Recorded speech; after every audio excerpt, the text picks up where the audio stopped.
Innalillahi wa inna ilaihi roji'un. Kabar duka, Ketua Dewan Pers Aziumardi Azra meninggal dunia setelah sebelumnya menjalani perawatan di rumah sakit di Selangor, Malaysia.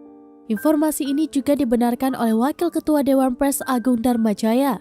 Agung belum menjelaskan lebih detail terkait meninggal dunianya Aziumardi Azra tersebut. Saat ini pihaknya masih menunggu informasi lebih lanjut terkait hal ini. Sebelumnya, Ketua Dewan Pers Aziumardi Azra terkena serangan jantung dalam penerbangan menuju Kuala Lumpur, Malaysia pada Sabtu 17 September 2022. Aziumardi sempat menjalani perawatan intensif di Rumah Sakit Serdang Selangor, Malaysia.